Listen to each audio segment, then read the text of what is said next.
TV के मुख्य character हैं। 1. निखिल, 24 साल का यूट्यूबर, गोस्ट फाइल्स इंड का एंकर। डर को शूट करना उसका पैशन है। 2. राहुल, निखिल का दोस्त और कैमरा असिस्टेंट, थोड़ा डरपोक लेकिन लॉयल। 3. बाबा रहमान दास, गांव कुठार का रहस्यमयी बाबा जो मंदिर की चेतावनी देता है। 4. मंदिर, कैरेक्टर जैसा, एक जिंदा भूल भुलैया जो यादों और आत्माओं से बना है। तो शुरू होती है अब। उत्तर भारत के एक सुनसान पहाड़ी इलाके में स्थित है गांव कुठार, जहां रात के बाद कोई मंदिर की दिशा में नहीं जाता। गांव का बाबा रहमान दास निखिल से कहता है, बेटा मंदिर मत जाना, वो तेरी यादें चूस लेगा। जो वहां गया वो लौटा भी तो खुद को भूल चुका था। लेकिन निखिल और राहुल अपनी अगली यूट्यूब डॉक्यूमेंट्री के लिए उसी जगह को शूट करने निकलते हैं। रास्ते में जंगल की पेड़ियां झुकती हैं, चारों तरफ सन्नाटा, और तभी एक टूटी पट्टी दिखती है।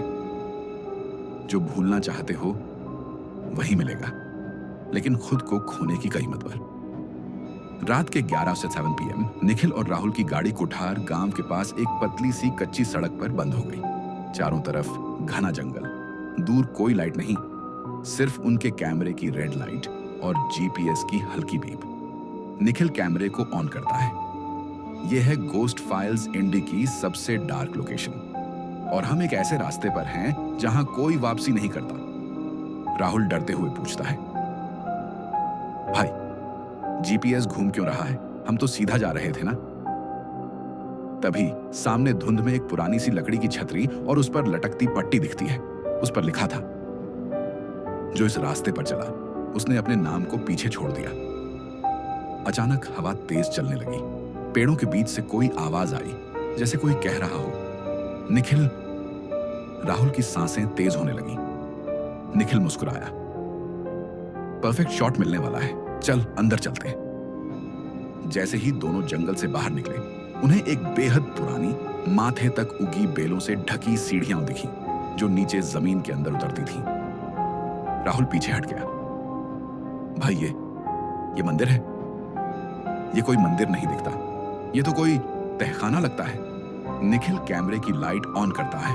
दीवारों पर टूटी देवी देवताओं की मूर्तियां बनी हैं, जिनकी आंखें खून से रंगी लगती हैं। सीढ़ियों के अंत में एक बड़ा काले पत्थरों का दरवाजा है, जिस पर सिर्फ एक शब्द उकेरा गया है, पहला। निखिल ने जैसे ही हाथ लगाया, दरवाजा खुद ब खुद खुल गया।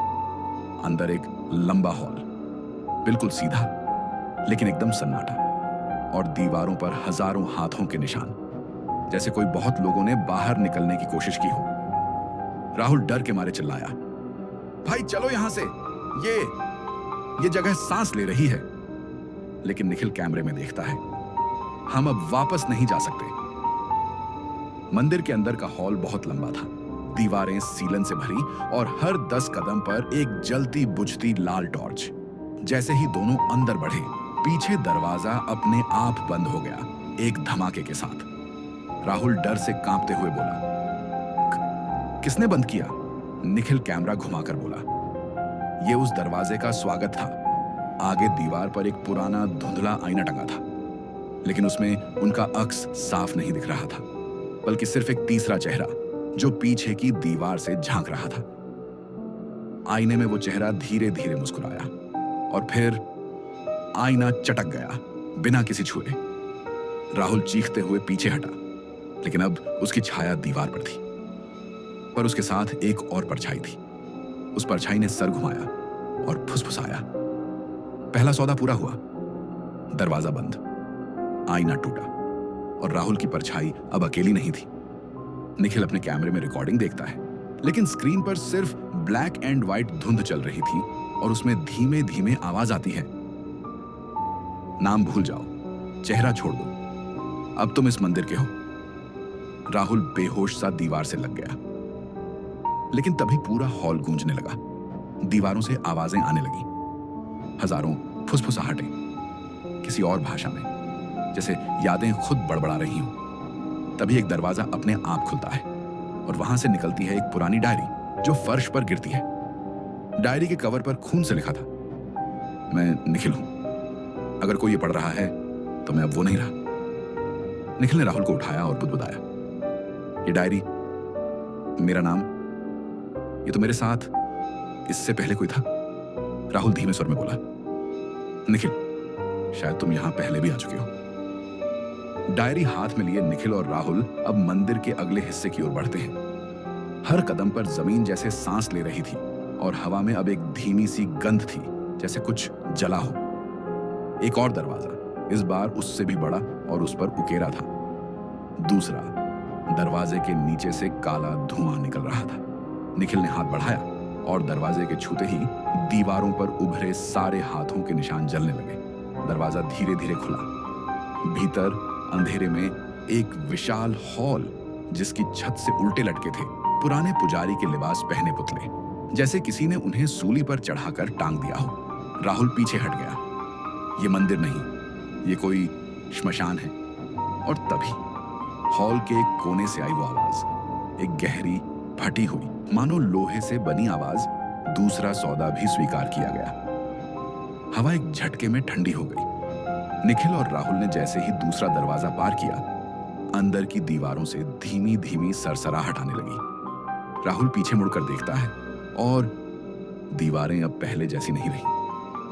पत्थर खुद को हिला रहे थे, जैसे कोई इनकी नसों में रक्त भर रहा हो। दीवारों पर उभरे चेहरों की आंखें अब खुली थीं और वो दोनों को घूर रही थीं। डायरी के पन्ने अपने आप पलटने लगे और हर पन्ने पर एक ही लाइन, तुम अंदर जितना जाओगे अपने बाहर के वजूद से उतना दूर हो जाओगे। राहुल ने डर के मारे चीख मारी, लेकिन मंदिर की दीवारों ने वही चीख वापस दोहरा दी, धीरे गूंजती हुई, चीख चीख चीख। निखिल जोर से बोला, क्या तुम जिंदा हो? और तभी मंदिर की दीवार में से निकला एक कंकाल सा हाथ, जो सिर्फ इशारा कर रहा था तीसरे दरवाजे की ओर। तीसरे दरवाजे की ओर बढ़ते हुए राहुल ने धीरे से कहा, भाई, मुझे मेरी मां की आवाज सुनाई दे रही है, लेकिन वो तो 3 साल पहले मर चुकी है ना। निखिल ने कुछ नहीं कहा, क्योंकि उसे भी अब अपने बचपन के कमरे की महक आ रही थी।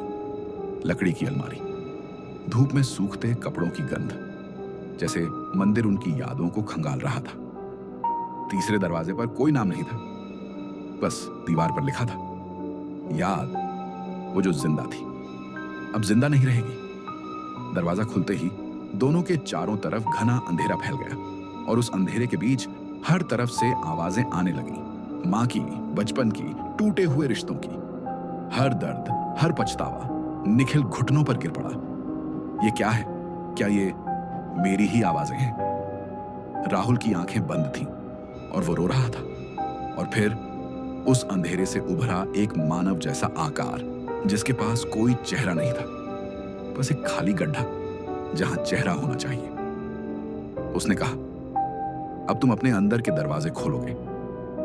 तीसरे दरवाजे से बाहर आते ही निखिल और राहुल एक 8 कोनों वाले गलियारे में खड़े थे। हर दिशा में एक रास्ता, लेकिन सिर्फ एक के ऊपर जला था एक नीला प्रकाश। उस रास्ते के अंत में खड़ा था चौथा दरवाजा।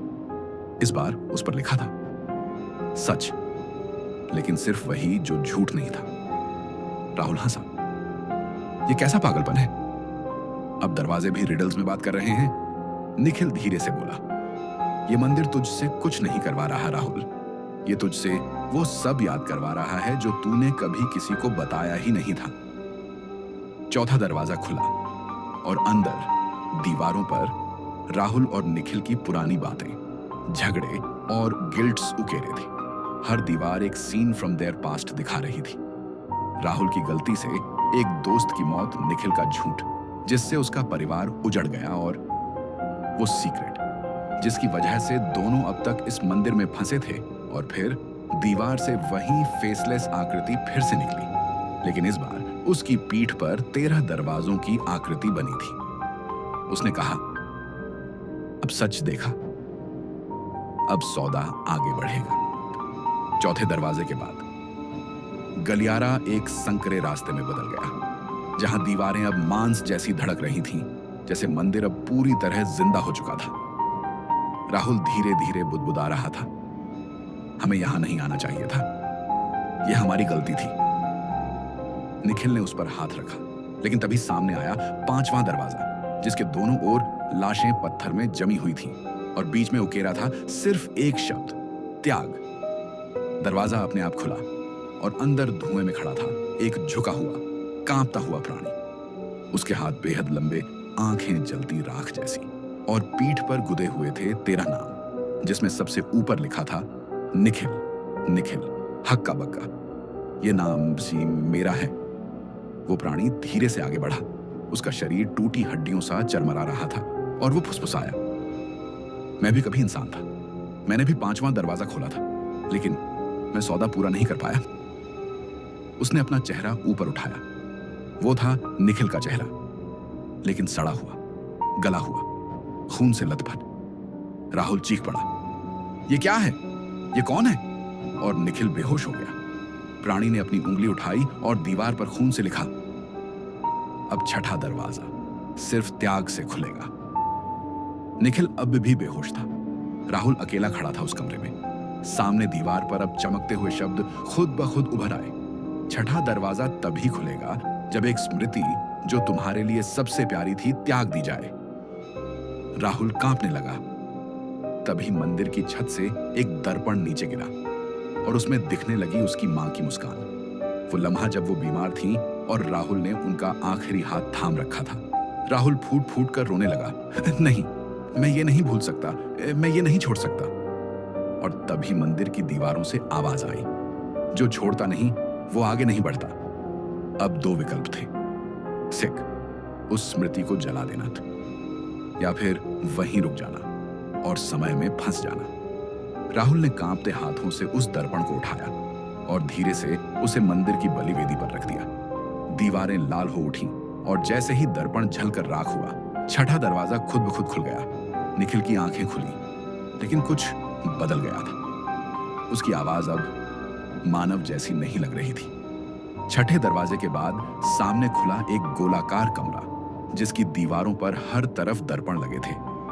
लेकिन इन दर्पणों में सिर्फ चेहरा नहीं, बल्कि सोच, शक और झूठ दिखाई दे रहा था। निखिल धीरे धीरे उठता है, लेकिन उसकी चाल में अब एक अजीब सी कड़ापन था। राहुल डरते हुए पूछता है, तू ठीक है ना भाई?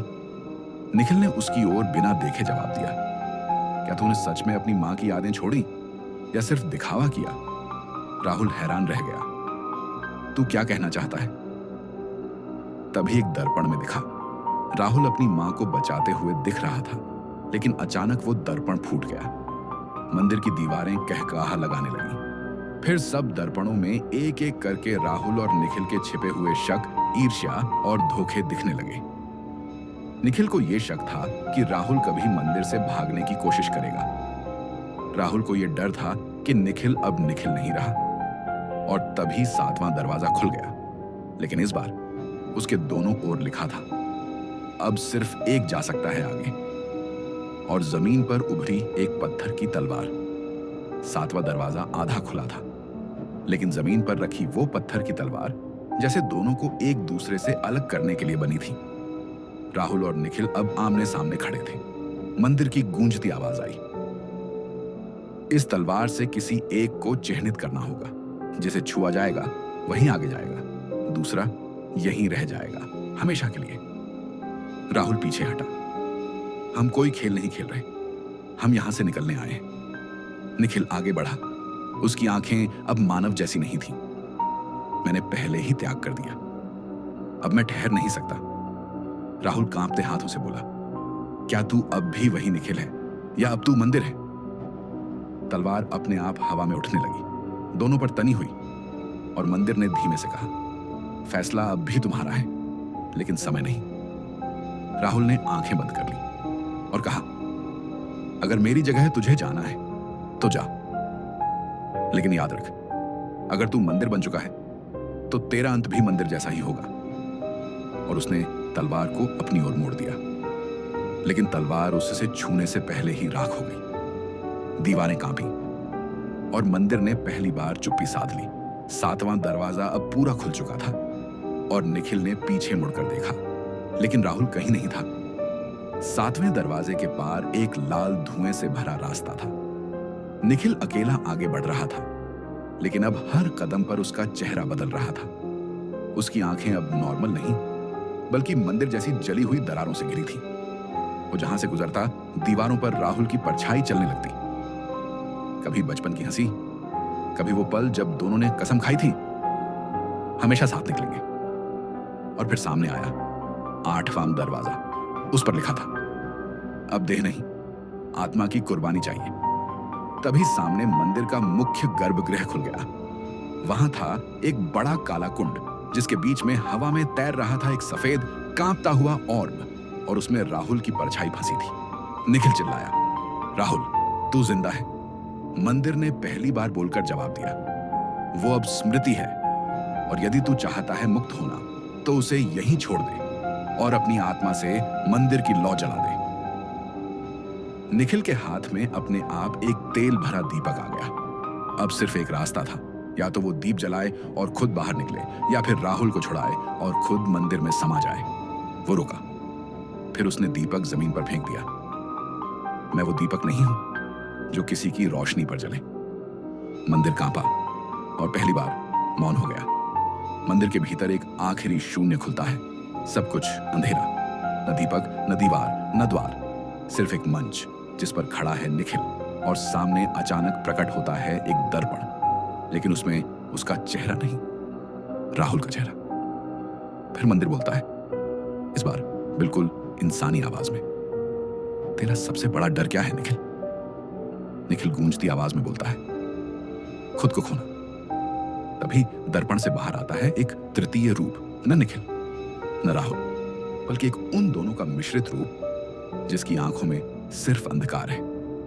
मंदिर कहता है, तू दोनों को बचा सकता है, लेकिन फिर तू किसी एक का रूप हमेशा के लिए धारण करेगा। निखिल कांपने लगा। वो जानता था, अगर वो ये सौदा करता है, राहुल बचेगा, लेकिन वो खुद कोई और बन जाएगा। अगर नहीं करता तो दोनों मिट जाएंगे। और तभी निखिल मुस्कुराया, तो सुन मंदिर, मैं तेरे खेल में नहीं आता। वो दौड़कर राहुल की आत्मा वाले ऑर्ब की तरफ बढ़ा और बिना किसी डर के उसे छू लिया। सारा मंदिर हिल गया।